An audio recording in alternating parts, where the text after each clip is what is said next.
وهيك بنكون خلصنا شغل بالمشروع. الحمد لله وصلنا لمرحلة فيه ممتازة، ما كنت متوقع نوصل لهون. نرجع معكن أصدقائي لنكفي المشروع.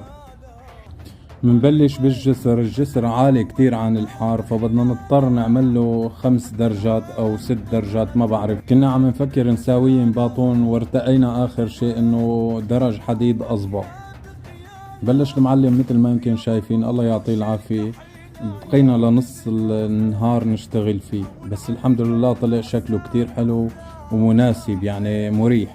حطينا الحدايد وجبنا التوتيا ركزناه. ومثل ما قلت لكم قبل، انا لازم احط لمستي بكل شغل بينشغل مع اي معلم. بهالاثناء اجى الوالد واقترح علي اعمل درج من الحر اللي تحت للي فوق. حاولنا نقنعه ما يتعب حاله هو، بس قال موضوعه بسيط، ساعتين 3 بيكون خالص. الله يعطيه الصحة والعافية.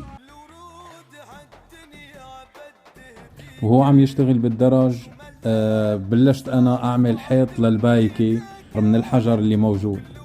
طبعا طلع مفشكل، بس انه مقبول، يعني كونه الاعمار كله هيك اخذ طابع العشوائي فمرق معي.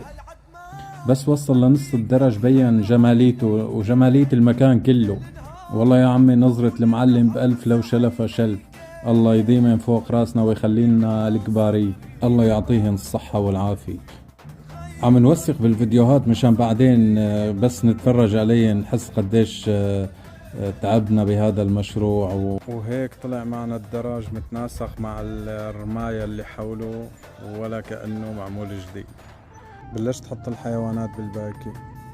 إذا الله راد رح استمر معكم تصوير فيديوهات يومي من هون ومن البري. إن شاء الله على الموسم السنة الجديدة بنرجع بنكفي المشروع وبتكونوا معي خطوة بخطوة. لهون بنكون خلصنا شغل. بنشوفكم بالسنة الجاي. الله يسعد لي أوقاتكم بكل خير أصدقائي.